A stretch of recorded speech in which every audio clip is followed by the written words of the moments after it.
Tonight, we beckon you into the grand halls of Ashford Manor, a timeless estate now cloaked in suspicion and dread. Written in the style of the inimitable Agatha Christie, The Vanishing Heiress plunges you into a world where a storm howls beyond the walls, yet a darker tempest festers within, a kidnapping, a cryptic ransom note, and a tangle of family secrets poised to unravel.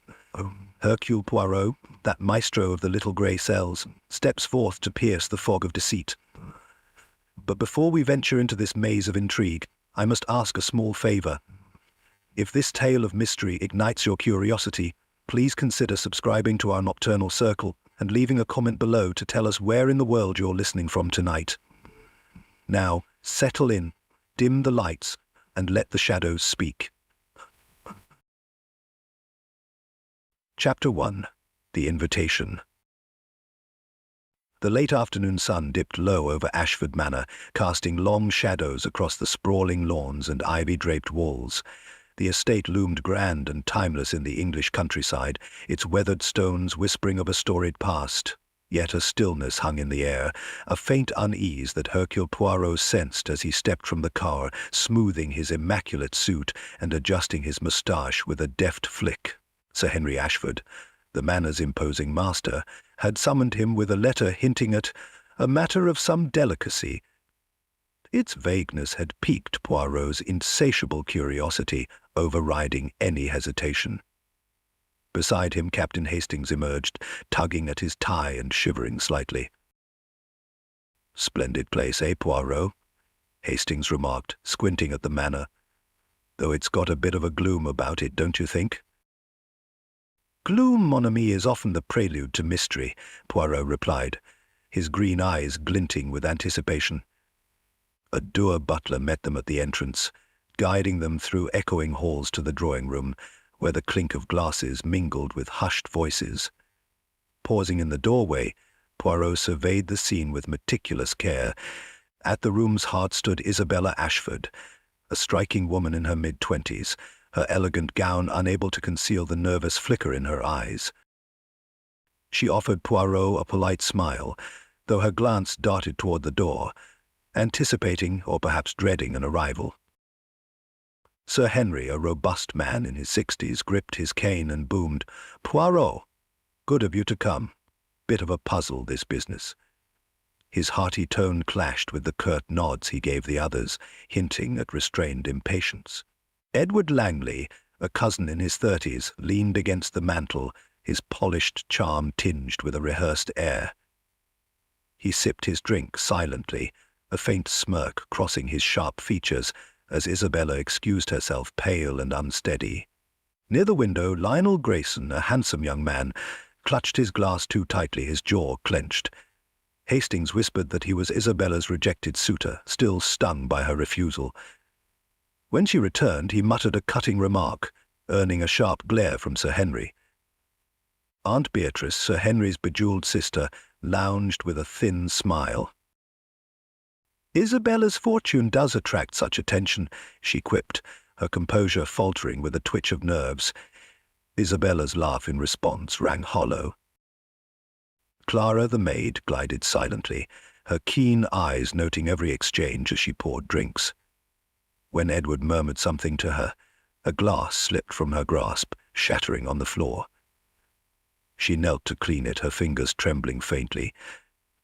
The door swung open, admitting Mr. Vincent Cole, a latecomer with an enigmatic air. He nodded politely to Poirot, his dark eyes lingering on Isabella. "I hear you're quite the detective," he said lightly, though his gaze held weight. Tension simmered, Lionel's barely veiled anger, Edward's cool detachment, Aunt Beatrice's barbed curiosity. As the group drifted toward the dining room, Poirot lingered, his sharp eyes catching a torn scrap of paper by the fireplace. He retrieved it discreetly. The jagged words, "must tell," and "danger," stared up at him. Tucking it into his pocket, he smiled faintly. "Ah, the little grey cells," he murmured. "They begin to hum." Chapter 2. The Vanishing Act. The storm descended upon Ashford Manor with relentless force, its winds shrieking around the ancient stone walls like a chorus of restless spirits. Rain hammered the tall windows, and thunder growled as the dinner guests assembled in the dining room, where candlelight danced uneasily across the table. Hercule Poirot, seated near the head, felt a tension sharper than the tempest beyond the panes. Isabella Ashford presided over the meal with strained elegance, her pale hands trembling faintly as she raised her glass. Her laughter sounded hollow, and her gaze darted to the door as though anticipating an unwelcome shadow. Poirot leaned toward Captain Hastings, his voice low. "Mon Dieu, the mademoiselle is unwell in spirit. Something weighs upon her." "Nerves, perhaps?" Hastings offered, brow furrowed. "Hosting can tax anyone." "Perhaps," Poirot murmured, though his keen eyes lingered on Isabella. "Yet my instincts suggest more." As dessert drew to a close, Isabella stood abruptly, her chair scraping the floor with a jarring screech. "Excuse me," she said, her tone brittle. "I need air." She hurried from the room, leaving a murmur of disquiet in her wake. Sir Henry Ashford, her father, rose halfway, gripping his cane. "Isabella?" he called, but she disappeared into the dim corridor.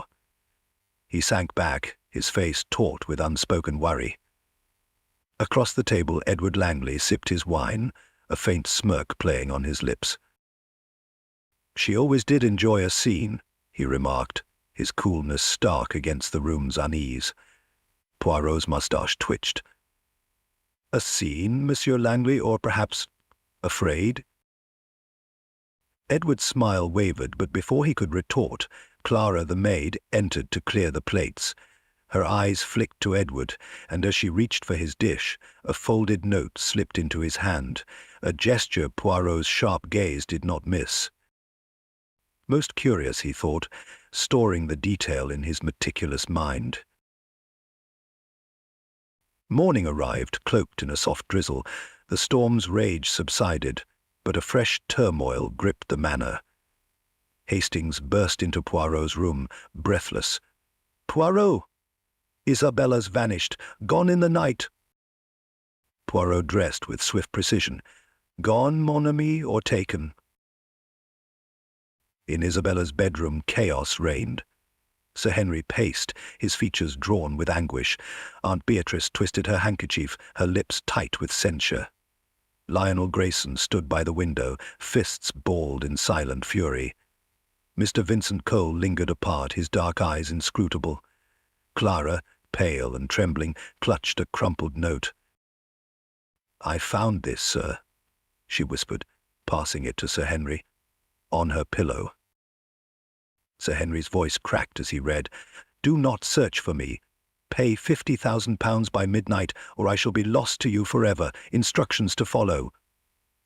The signature bore Isabella's name. Aunt Beatrice gasped. "Kidnapped! We must summon the police." Poirot raised a hand, his tone steady. "Permit me, Sir Henry, to inspect this note." He took the paper, studying it with care. The handwriting resembled Isabella's, yet the loops quivered, as though penned by a hand under strain. The phrase, "I shall be lost to you forever," struck an odd, stilted note, too composed for panic. "Mon ami," he said softly to Hastings, "this note, the handwriting quivers.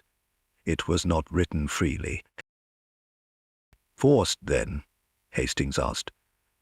"Or a clever imitation, but no, the I is hers, yet something is wrong." He turned to Clara, whose gaze darted to Edward. "On her pillow, you say, mademoiselle?" "Yes, sir," she murmured, barely audible. "I touched nothing else." Poirot nodded, noting her unease. At the window he spied a faint footprint in the damp earth, slender, feminine. Then his eyes caught Edward's sleeve, a missing cufflink, the edge frayed. "The details, Hastings. They reveal what words conceal." Sir Henry's voice broke through. "Poirot, what now? Pay? Wait?" "We proceed with care," Poirot said. "The truth lurks here, and I shall uncover it." That evening, as the household scattered, Poirot lingered outside Isabella's room. The lock bore no marks of force, but a torn envelope in the wastebasket carried a whiff of her perfume. He pocketed it, his mind humming with fragments. The note's tremor, the footprint, Edward's cufflink, Clara's fear, and Sir Henry's reticence about Isabella's mother. In his room he lit a cigarette, staring at the moonlit drizzle. My instincts murmur of deceit, but whose hand guides the thread? Hastings entered, frowning. Poirot, Lionel. He was livid with Isabella. Could he? Non, Poirot cut in. His rage is too bold. The true culprit whispers, not shouts. Then who? Hastings pressed. Poirot's lips curved faintly. Patience, mon ami. The night holds its secrets yet. Chapter 3. Suspicions arise. The storm had relinquished its fury, leaving behind a stillness that pressed against the ancient stones of Ashford Manor. Beyond the tall windows, mist writhed over the lawns, a ghostly shroud, while the air bore the rich, damp scent of earth freshly kissed by rain. Inside, a brittle peace reigned, though beneath it thrummed a current of unease. Hercule Poirot stood in the library, his small, neat figure framed by the glow of a dying fire. The flickering light danced across rows of leather-bound books, casting shadows that seemed to shift with secrets of their own. Captain Hastings hovered near the window, his honest face creased with worry. Poirot, he ventured, his voice hushed. This ransom demand, it's a vile business. Who could do such a thing?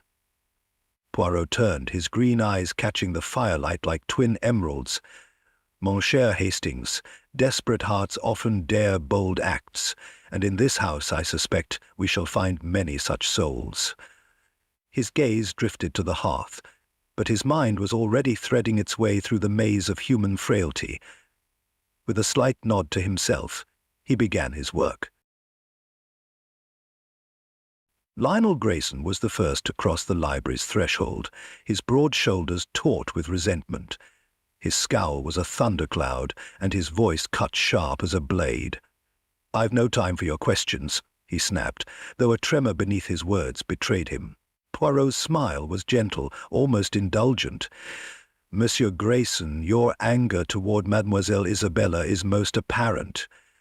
Tell me, how did it begin?" Lionel's jaw clenched, his hands, strong, capable, balling into fists. "She toyed with me, then tossed me aside. I was a fool to care, but I'd not stoop to this madness. Love can be a powerful force, monsieur. Does your temper not flare too readily?" Poirot asked, his gaze piercing. A flush crept up Lionel's neck, his fingers twitching. "I was angry, yes, but kidnapping? That's beyond reason." Poirot inclined his head, dismissing him with a murmured, "Perhaps." Yet as Lionel stormed out, Poirot's thoughts lingered. A man scorned, he reflected, but not, I think, the master of this plot. Aunt Beatrice entered next, a rustle of silk and a glitter of jewels, her smile as cold and cutting as frost. "Monsieur Poirot," she said, her tone arch, "surely this is just Isabella playing the theatrical minx." Poirot tilted his head, his voice mild as spring rain. "You remain most composed, madame. Yet her inheritance, it is a tempting thing, no?" Her smile faltered, a mere flicker, swiftly masked. "I manage my own affairs. Debts come and go." "Gambling debts linger, madame, and envy can sting sharply," Poirot countered softly.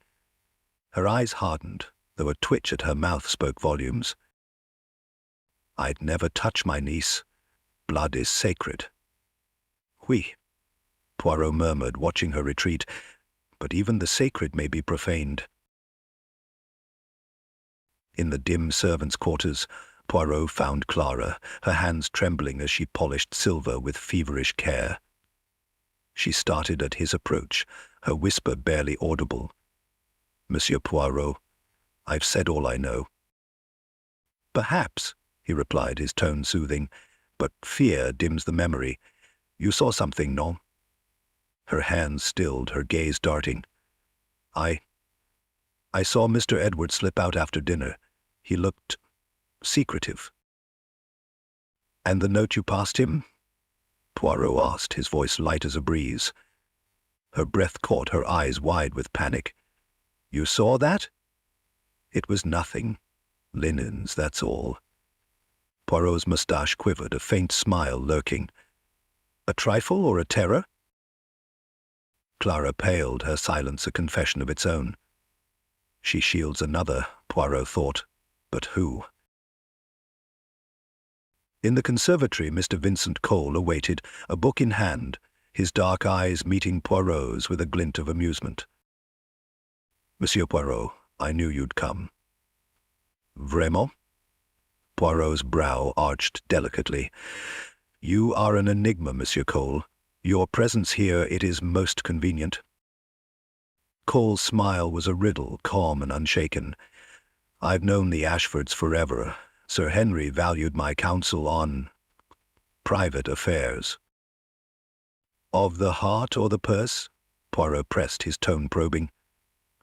Perhaps both, Cole answered, unflinching. But I've no part in Isabella's disappearance. My mind ponders, monsieur. Why does a man like you linger at the edges? Poirot's eyes narrowed. Cole's smile tightened, but he held his peace. A shadow in the dance, Poirot mused, but not the one leading. Lastly, Edward Langley met Poirot in the study, sprawled by the fire with a brandy glass cradled in his hand. His ease was almost too perfect. Monsieur Poirot, you've been industrious, he said, his tone languid. Oui, and you, Monsieur Langley, are a study in tranquillity, Poirot observed, his voice edged with curiosity. A rare gift amid chaos. Edward's lips quirked. I've no reason to fret. Isabella will turn up. Your certainty intrigues, Poirot said, his gaze steady. But your cufflink, it has vanished, no? Edward's hand brushed his sleeve, his smile dimming. Lost days ago. A trifle.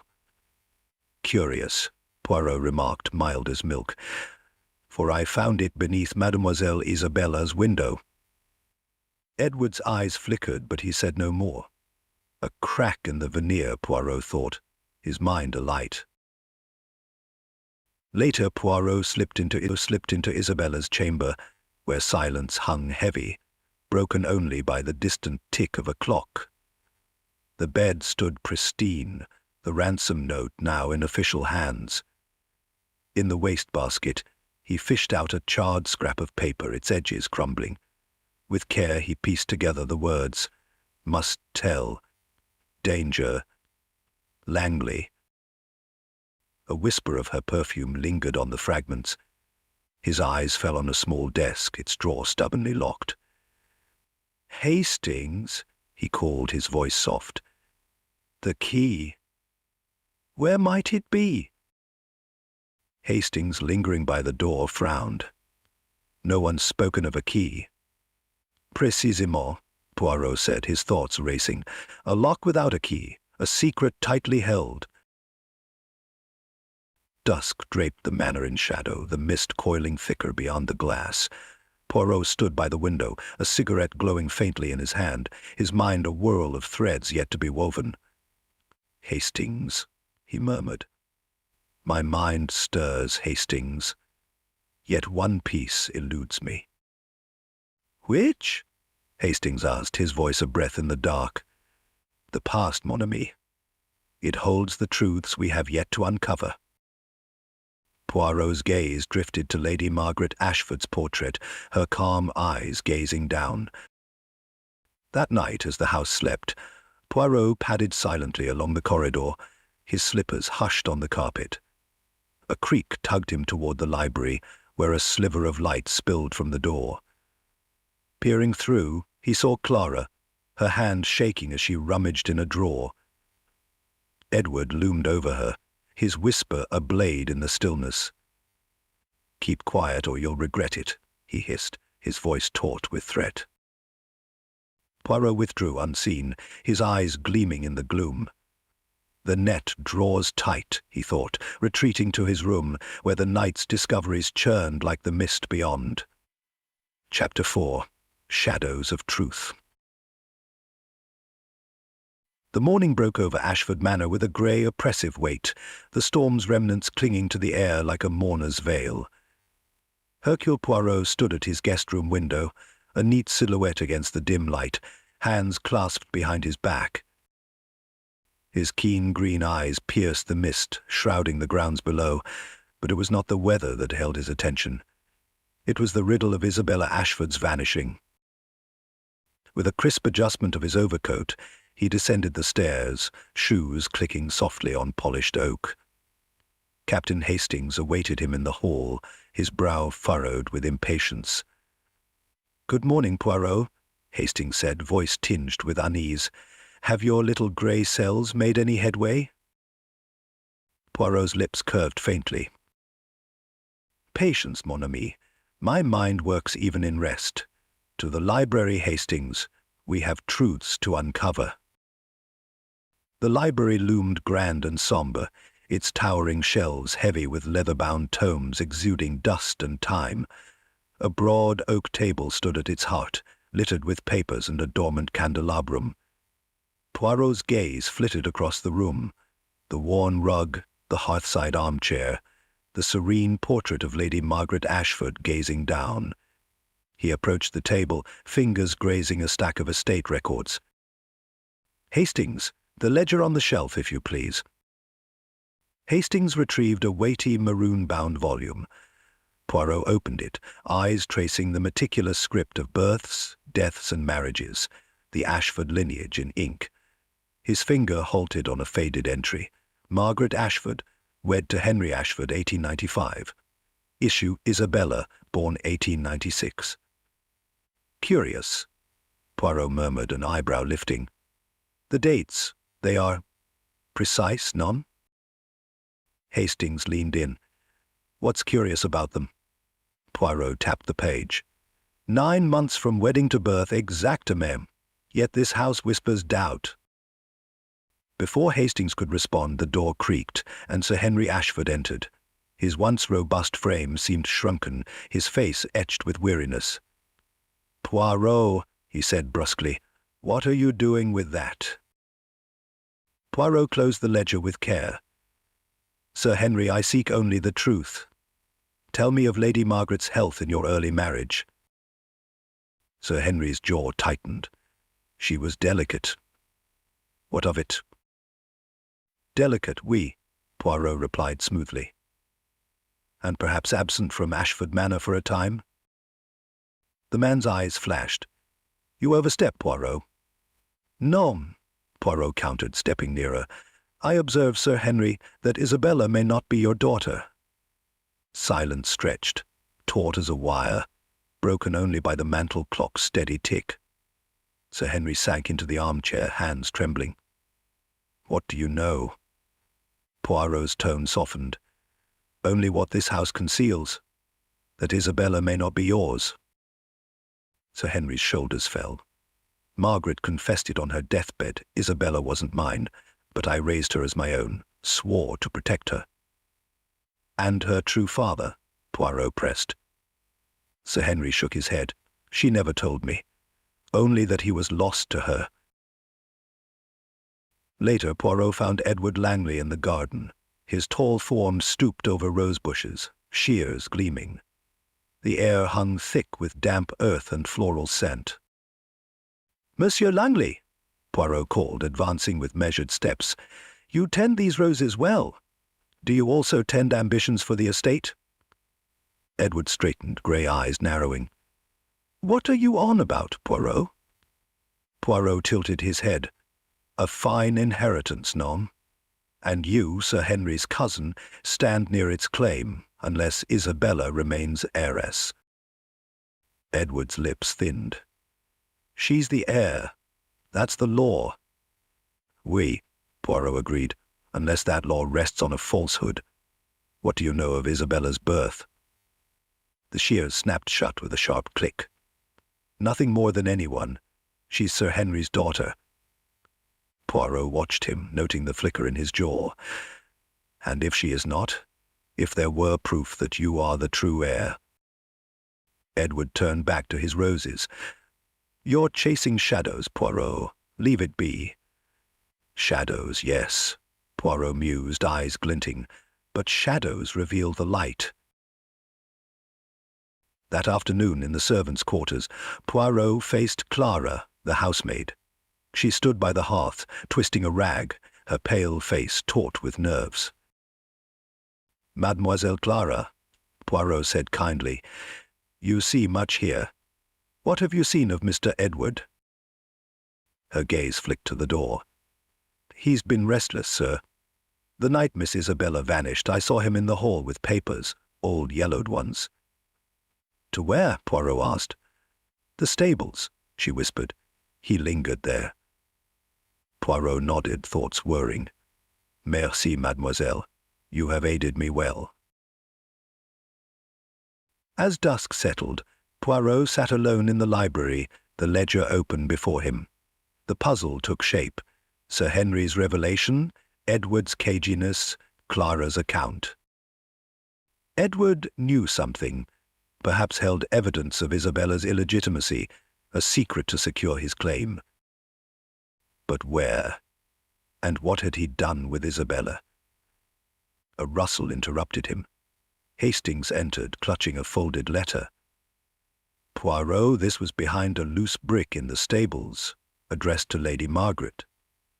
Poirot unfolded it, scanning the faded script. My darling Margaret, our child must never know the truth. I leave for France tonight. Forgive me. V.C.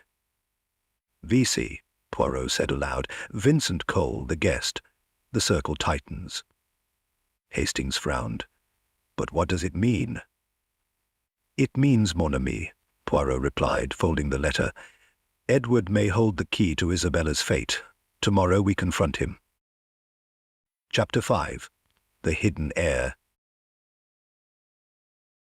The afternoon sun cast a pale, reluctant glow over Ashford Manor, its light dimmed by heavy clouds that seemed to press upon the estate. In the library, Hercule Poirot sat with a letter signed V.C. spread before him, his small, neat hands resting lightly on the table. His fingers drummed a faint, impatient rhythm on the arm of his chair, a rare crack in his composure. Captain Hastings paced nearby, his boots scuffing the polished floor, his brow furrowed with unease. Poirot, Hastings said, stopping short. You're certain this V.C. is Vincent Cole? It seems too neat. Poirot's green eyes flickered with a faint, knowing amusement. Neat, mon ami? Perhaps. But my instincts, they do not deceive. They suggest there are threads yet to be unraveled. We must speak with Monsieur Cole and then to the stables. Vincent Cole awaited them in the conservatory, seated at a chessboard, where the pieces stood locked in a silent standoff, their shadows stretching long and jagged across the table.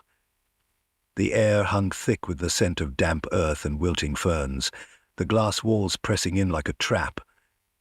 Cole glanced up as they entered, his dark eyes steady, his expression a careful mask. Monsieur Cole, Poirot began, his voice smooth as velvet, you have been most elusive. Tell me of your connection to Lady Margaret Ashford. A shadow flitted across Cole's face, but his tone remained even. She was a friend. I advised her on financial matters, nothing more. Poirot's moustache gave a slight twitch. And yet, he said, producing the letter with a graceful flourish, this suggests something deeper. A child, perhaps. Cole's jaw tightened, a muscle pulsing beneath his skin. That was private, long buried. It has no bearing on Isabella's disappearance. Non? Poirot's voice sharpened, slicing through the air. But if Isabella is not Sir Henry's daughter, the inheritance shifts, does it not? Cole surged to his feet, the chessboard trembling as a pawn toppled. I've said enough. Leave the past alone, Poirot. Poirot's gaze remained piercing, his tone insistent.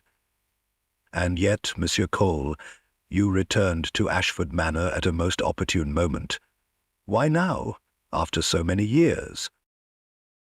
Vincent's composure cracked, a flicker of guilt crossing his face. I heard whispers that Edward Langley was digging into Isabella's past, her birth. I feared what he might do if he uncovered the truth. I came to protect her, or to face Sir Henry at last." Poirot's brow arched. "To protect her or to claim her?" Vincent's shoulders sagged. "Both, perhaps. But I swear I had no part in her disappearance." As Cole stormed out, Hastings turned to his companion. "He is hiding something, isn't he?" "Oui," Poirot murmured, his gaze distant. "But not, I think, the core of this mystery. His return is tied to duty, not malice, to the stables, Hastings." The stables loomed at the estate's edge, their weathered timbers groaning in the faint wind. Inside, the air was thick with the smell of hay and leather, tinged with a fleeting trace of perfume, Isabella's perhaps, hovering near the stalls. Poirot's sharp eyes caught a loose floorboard at the back. Kneeling with surprising agility, he pried it open, revealing a small, dust-choked box. Hastings leaned closer as Poirot lifted the lid, extracting a sheaf of yellowed papers. "What are they?" Poirot unfolded the topmost document, a birth certificate. He read in a low, deliberate tone, "Isabella Margaret Cole, born 1896, father Vincent Cole. Mother, Margaret Ashford." Hastings drew a sharp breath. "So Isabella is Cole's daughter. But why conceal it?" Poirot's face grew solemn. "To protect her, perhaps, or the Ashford legacy. But this," he tapped the certificate, "this is what Edward seeks." "Edward?" Hastings echoed. "You think he knows?" Poirot inclined his head. "He hunts for it, Hastings, and with it he could seize the estate. But first he must ensure Isabella cannot challenge him." That evening Poirot confronted Edward Langley in the drawing-room. Edward lounged by the fire, brandy glass in hand, his casual posture a touch too studied. "Monsieur Langley," Poirot said, his tone soft yet edged with steel. "You have been busy, searching the stables, pressing Clara. What do you seek?" Edward's eyes narrowed, a spark of defiance glinting in them. "You're mistaken, Poirot." "No." Poirot raised the birth certificate. "This means nothing to you?" Edward's mask slipped. He lunged forward, but Poirot stepped back, his gaze unrelenting. "You knew of Isabella's true birth," Poirot said. "You planned to use it, and her vanishing to claim your right." Edward's face contorted. "It is mine. I'm the true heir. Isabella's a fraud." Poirot's voice turned icy. "And so you made her vanish?" Edward's fists clenched. "I didn't harm her. She's safe. But the estate belongs to me." "Where is she?" Poirot pressed. Edward's defiance solidified. "You'll get nothing from me." Later, in Poirot's room, Hastings resumed his restless pacing. "If Edward won't talk, what next?" Poirot's eyes gleamed with quiet intensity. "We follow the threads, Hastings. Clara saw him at the stables, and I suspect he had company. We must search the grounds. Isabella is close." As night draped the manor in shadow, Poirot and Hastings ventured into the misty gardens. A faint light glowed from a distant cottage, its flicker a silent summons. As they approached, a soft cry, muffled, urgent, drifted from within. "Poirot," Hastings whispered, "is that—" "Oui," Poirot replied, his grip tightening on his cane. "It is time to end this." Chapter 6. The Trap. Night had fallen over Ashford Manor like a velvet curtain, its silence thick and unbroken, save for the faint whisper of mist curling through the gardens. Hercule Poirot and Captain Hastings moved swiftly toward the distant cottage, its lone light cutting through the dark like a wary eye. A sharp, desperate cry had reached them moments before, urging their steps across the dew-slick grass. "Poirot," Hastings whispered, his voice taut. "Do you think it's Isabella?" "Oui, mon ami," Poirot replied, his gloved hand tightening on his cane. "But we must tread with care. Edward is cunning. He will not leave his treasure unguarded." They reached the cottage, its door a weathered slab half hidden by ivy. Poirot tested the latch. It yielded with a faint groan, admitting them into a dim, sparse room. A single lantern sputtered on a rough table, casting jagged shadows over a chair and a narrow cot in the corner. There, a figure lay bound, her back to them. "Isabella!" Hastings surged forward, but Poirot's arm shot out, halting him. "A tender," Poirot murmured, his keen eyes tracing a nearly invisible tripwire stretched across the floor, tethered to a beam above. "A trap, Hastings. One step, and the roof would have been our grave." Hastings paled, retreating. "Good Lord, how do we—" Poirot knelt, snipping the wire with a pocket-knife drawn from his coat. "Now, mon ami, we may proceed." They approached the cot where Isabella lay, wrists and ankles bound, a gag muffling her breath. Her eyes, wide with fear and relief, met theirs as Poirot gently freed her mouth.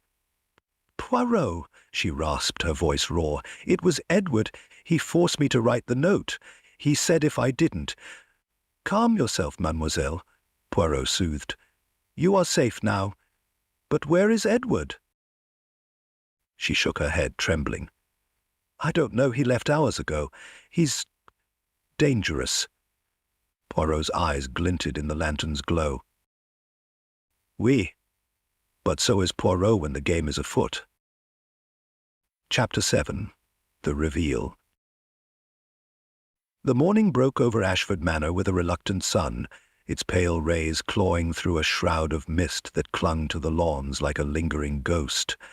The storm had spent its fury in the night, leaving behind a damp, expectant hush, as though the estate itself sensed the unravelling to come.